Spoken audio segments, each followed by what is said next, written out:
Jeff Nesbit was the communications director to former Vice President Dan Quayle, RN, at the White House. He is the author of Poison Tea.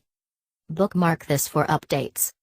Last week, I wrote about the many financial conflicts of interest President-elect Donald Trump will face as president.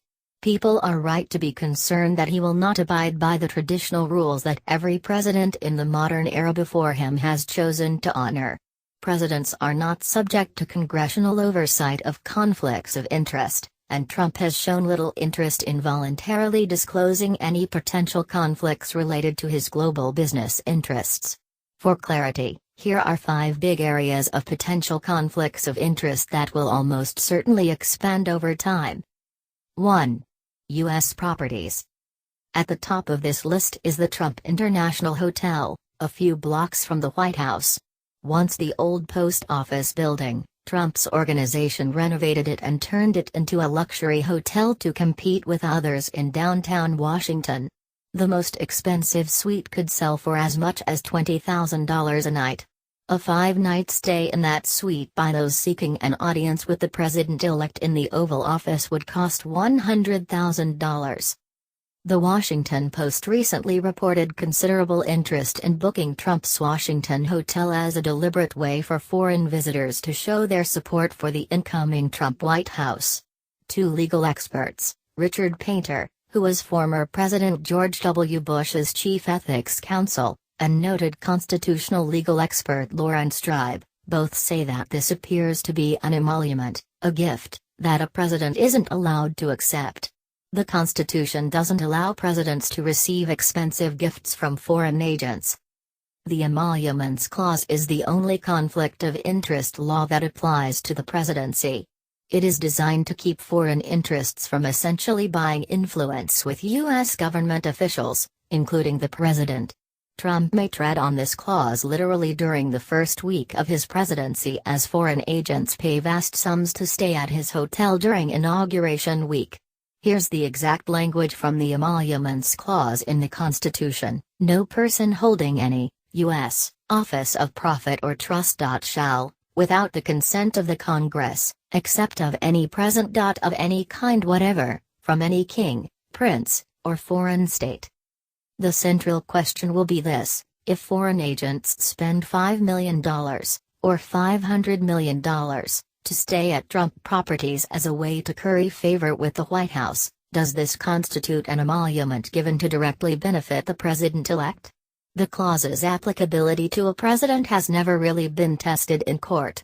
It might during a Trump presidency if he chooses not to sell his assets, or set up a true blind trust that shields him from knowing if anything valuable is offered to him.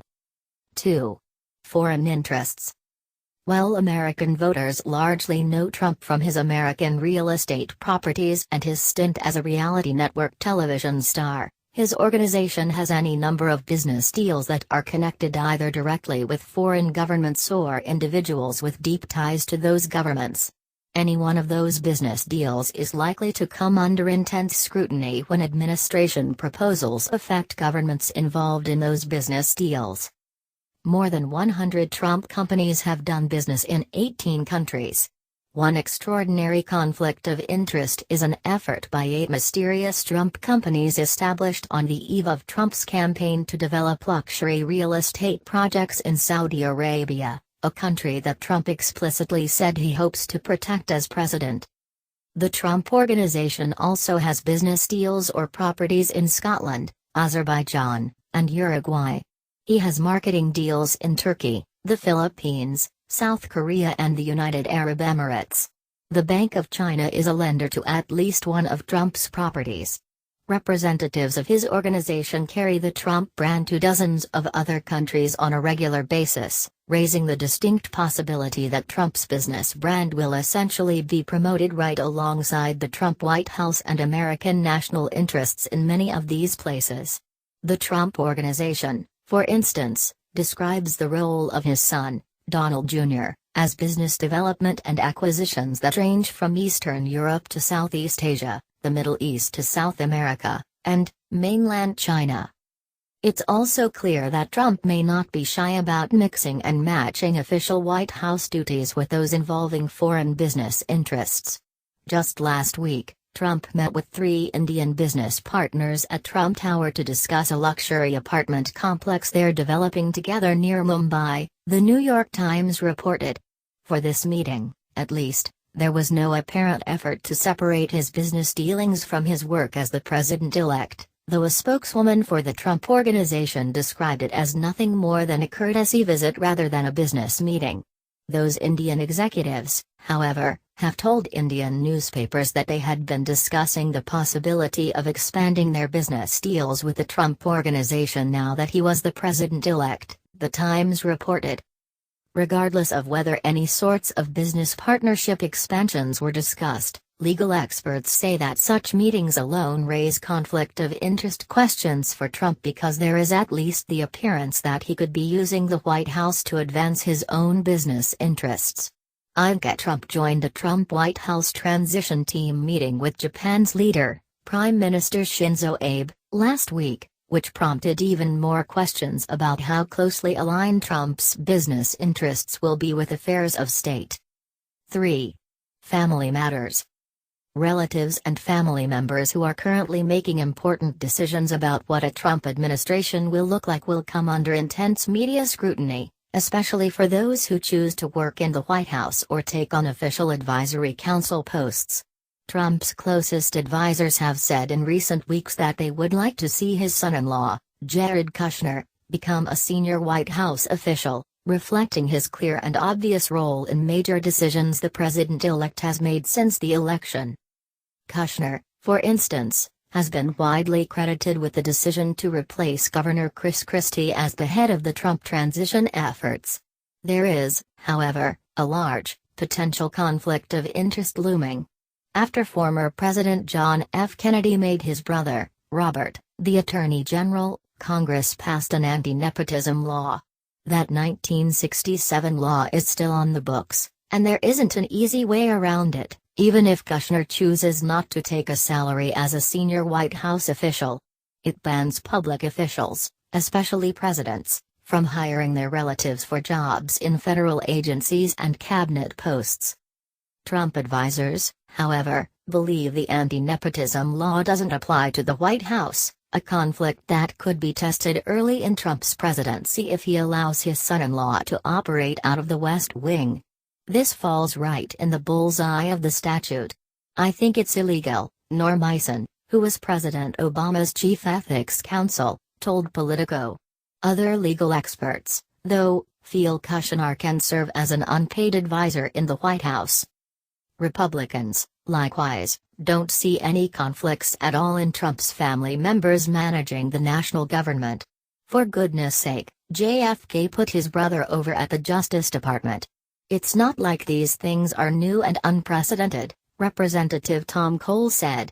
And if Trump wants to give Kushner or his daughter, Ivanka Trump, access to intelligence briefings, he could appoint them to White House councils like the Intelligence Advisory Board without any oversight from Congress or intelligence agencies providing classified briefings.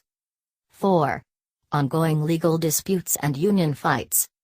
One potential area where conflicts of interest between Trump's business interests and his role as president overseeing the entirety of the national government's activities seem certain to collide are in a series of ongoing legal fights with unions, a core constituency of the Democratic Party, as well as in a handful of lawsuits involving his business deals. Trump settled his biggest, most publicized legal fight, a class action lawsuit against Trump University, recently, but more are waiting in the wings. For instance, a labor dispute with the Culinary Workers Union at the Trump International Hotel in Las Vegas, where he is a co-owner, could ultimately be settled by the National Labor Relations Board. The president appoints all 5 members of NLRB. Lawsuits involving employees at other Trump properties are also pending. Union officials have said they'll be watching closely to see whether the president-elect uses his office in an effort to tip the scales in those disputes. Will he, as President of the United States of America, use the power he has to interfere, given that he has a financial interest in the outcome of these matters? Bethany Khan, a spokeswoman for the 57,000-member Culinary Workers Union Local 226 of Nevada, told The Times. 5. Lending, financial institutions, and economic policy. Finally, the Trump Organization has many financial ties to lenders outside the U.S., including Russia and China. Decisions he makes on economic policies that directly affect international financial lending institutions, interest rates and monetary policy will have a direct bearing on the hundreds of millions of dollars his organization owes to financial interests abroad. Any one of those international lending arrangements is likely to come under media scrutiny when he weighs in on decisions that will directly affect them. And, in the U.S., economic and monetary policy discussions at a Trump White House will have a direct impact on federal institutions like Treasury, the Federal Reserve and the Internal Revenue Service, all of which impact, audit or affect both his domestic and international business interests. The question of whether Trump is taking his own business interests into White House consideration on financial and economic policy considerations is one that critics and others are almost certain to raise repeatedly during his presidency.